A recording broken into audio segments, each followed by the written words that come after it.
Blanco, bajo la coordinación y participación de Narciso Isa Conde. La verdad sin dobleces, para hacer realidad los ideales del coronel Camaño y el inmenso Che Guevara. Cuidado, tiro al blanco. De nuevo tiro al blanco con ustedes. Como he dicho muchas veces, no tengo el menor respeto por la actual Constitución, una de las constituciones más conservadoras de la historia republicana. Ahora bien, y relacionado esto con el tema de la repostulación, el problema no es si la Constitución se viola o no se viola. El problema es que está siendo violada, incluso por lo mismo que la aprobaron.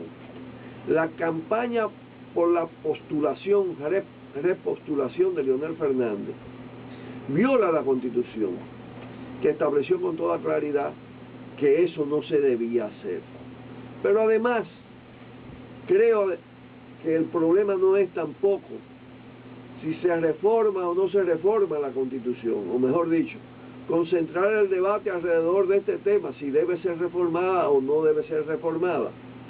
Porque además hay otro atajo que ya aparece en el escenario de la controversia alrededor de reelección, repostulación.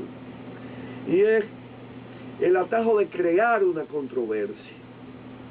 Y por eso se ha escogido el escenario mismo del Congreso Nacional para eso. El atajo es la interpretación de la Constitución. Ya hay quienes dicen que no tiene que ser reformada, que con esa Constitución Leonel puede repostularse. Eso, como he dicho varias veces, lo que tiende a crear una gran controversia, que tiene que dirimirse en algún mecanismo. Y con esos fines está previsto en la propia Constitución la creación del Tribunal Constitucional. Entonces, posiblemente, si las cosas se encaminan hasta ese momento, podría ser que sea sometido el tema al Tribunal Constitucional y que éste decida. Naturalmente va a ser un tribunal hecho a la imagen y semejanza de Leonel Fernández y de sus intereses. Porque esto hay que decirlo. Tanto el diseño de la Constitución como toda la correlación de fuerzas alrededor del sistema electoral amañado, impactado por el clientelismo, por la corrupción, pervierte prácticamente todas las instituciones, incluyendo las instituciones formalmente democráticas. Nadie debe objetar que existe una Cámara de Cuentas, como que existe un Consejo de la Magistratura, como que existe un Tribunal Constitucional. Esa es una demanda que se venía haciendo, la del Tribunal Constitucional. El problema es que todo ese proceso está viciado, está prostituido. Hay una formalidad democrática, hay mecanismos encargados de tomar determinadas decisiones a partir del mandato constitucional, pero esos mecanismos están prostituidos, están viciados.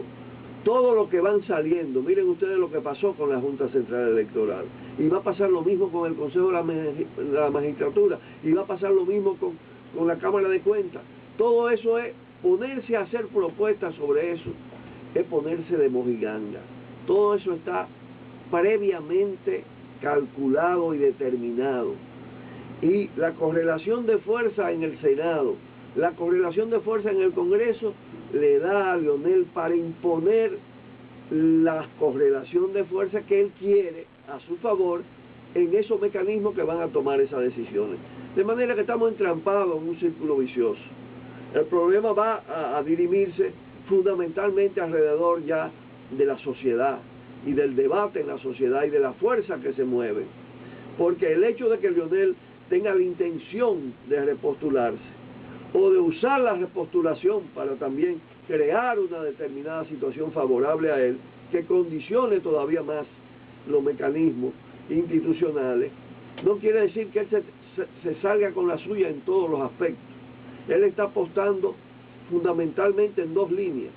En una línea que es crear una situación a partir de la repostulación que le dé determinadas garantías para él bajarse de la silla de alfileres o quedarse en la silla de alfileres. ¿Qué va a decidir todo esto? Lo va a decidir fundamentalmente la relación de fuerza, el choque de fuerza alrededor de todos estos temas. Sin embargo, hay que decir que nada de esto toca el fondo de lo que pasa en la sociedad dominicana, porque esa institucionalidad podrida, corrompida, manipulada, prostituida, debe ser reemplazada por una verdadera institucionalidad democrática, por una democracia participativa e integral. Miren esto cómo se manipula la religiosidad popular, la creencia en los santos. Resulta que San Judas Tadeo es el patrón de la Policía Nacional, y uno se pregunta, ¿cómo un santo puede apadrinar una institución criminal y corrompida como la Policía Nacional? Y además, en su conmemoración asiste de manera relevante y tiene un papel destacado el cardenal de la República, una especie de delegado del Papa de Roma en el país, al que consideran el jefe de la Iglesia Católica. Y este señor, a nombre de un santo, de San Judas Tadeo, pronuncia unas palabras verdaderamente impugnables, indignantes, porque él lo que hizo fue apoyar los métodos policiales, los mecanismos policiales, alegando la defensa del orden público y la lucha contra la delincuencia.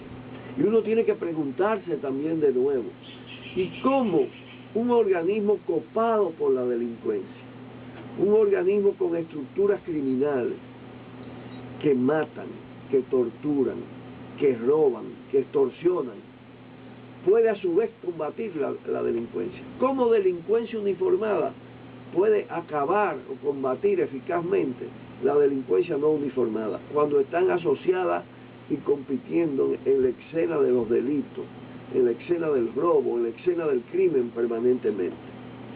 Y en ese contexto, hasta el jefe de la Policía Nacional, que tiene una larga trayectoria en esa institución y que no ha llegado ahí por santito, por ser San Judas Tadeo, se mostró hasta más moderado en el lenguaje que el propio cardenal de la República, porque habló de cumplir la misión de combatir la delincuencia, pero respetando los derechos humanos, decía él. Ni siquiera eso dijo el cardenal.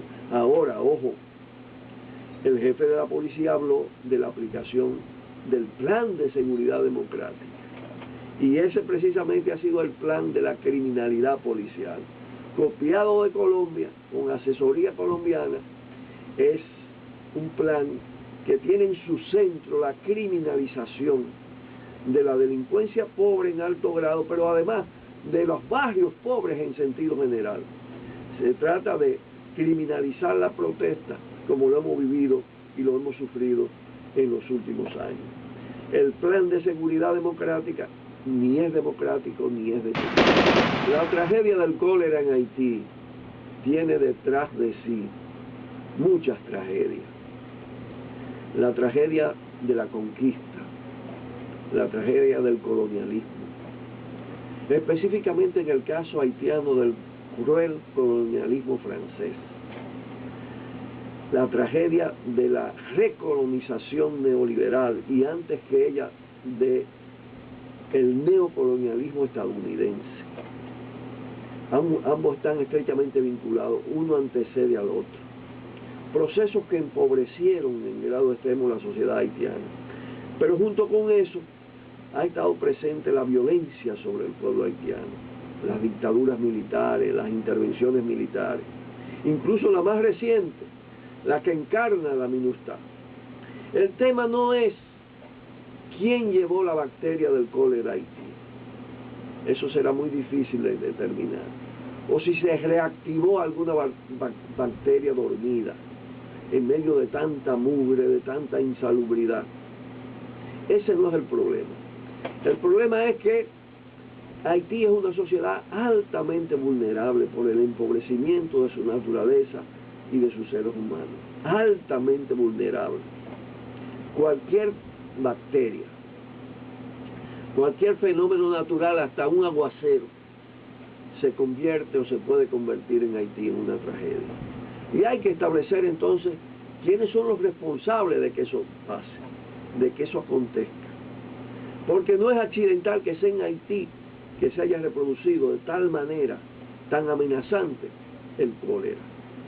Ese cólera no debiera dar cólera. Cólera frente a los colonialistas, a los neocolonialistas, a los recolonizadores. Cólera contra los verdugos del pueblo haitiano, que son a su vez los verdugos del pueblo dominicano.